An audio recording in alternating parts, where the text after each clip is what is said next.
The California Art Club, founded in 1909, is one of the oldest, largest, and most active art organizations in the country. With 15 chapters and members throughout the world, we are committed to keeping the traditional fine arts and its time-honored skills alive. Bringing people together is at the heart of what we do, as creativity can flourish in the company of mentors and friends.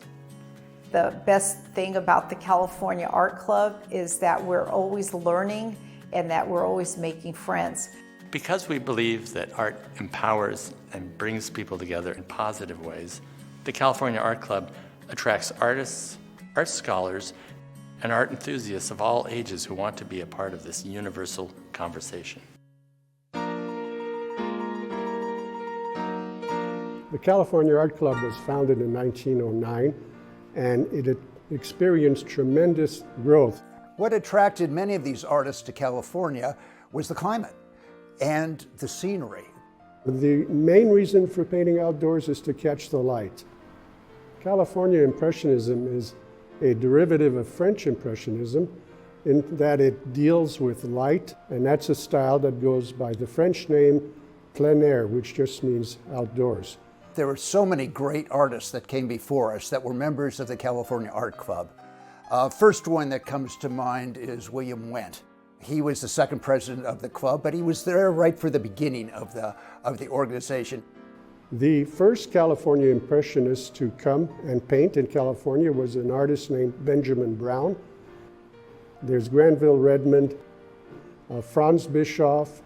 I love Guy Rose. I love at the pen. They create so many excellent works. One reason the club was formed was to allow women into the club and also to allow sculptors in. There was one notable sculptor. It was William Wendt's wife, Julia Bracken Wendt, who played a very important role in the formation of the California Art Club. And then in time, other sculptors and many more artists joined the club. The period where California Impressionism flowered was roughly between 1895 and 1930, which is the start of the Great Depression. People were not buying art, and by the 1970s and 80s, the club almost disappeared because the membership had dwindled so much. But in 1993, Peter Adams became president of the club, and suddenly the club came back to life. A number of years ago, a woman called me who was the membership chairman of the California Art Club and asked me if I would like to join the California Art Club. And I said, well, okay, for $10, I'll join. Yeah, why not? Historic organization. She said, good, now that you've joined, how would you like to be our next president? And I laughed about that. I thought, oh, come on, that's ridiculous. I'm not presidential material. Went to bed that night, talked about it with my wife, joked around with her. He told me, he said no. And I said, why did you say no? All you do is complain about the art world. Why don't you do something about it? She said, well, why don't you do it? I'll do all the work for you. I'll take all the responsibility. You could just be sort of a figurehead and not do anything. And I told him, why don't you bring together some of your artist friends and let's meet and let's talk about how we can revive the club. And so that's exactly what we did. We got 7 or 8 of our art friends together, and they all said they would get their friends to come and join the club. That was sort of the revival of the California Art Club. We had 2 main objectives. One was to make art better, and the other was to build support for it. The cues that we took from the founding members was really still in place with what I was hearing from the contemporary artists. They wanted to have opportunities to exhibit their work. They wanted to exhibit with fellow artists who were of their caliber, and they wanted to learn from each other and be able to show their art in a serious way. In the 1990s, there was a dearth of art education to teach traditional skills. So we thought with the California Art Club, we could bring back some of that training. We could help to raise the bar of traditional art, and we've done that. Most of the early California plein air painters loved to paint out of doors, and of course the weather in Southern California is perfect for that.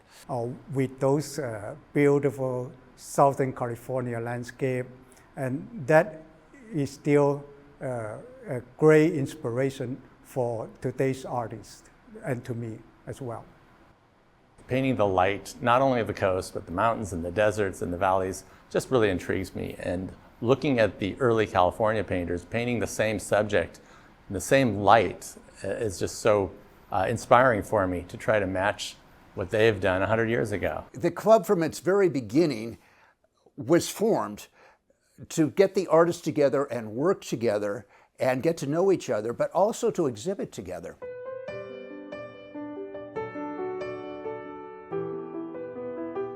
One of our most important events is the annual gold medal exhibition.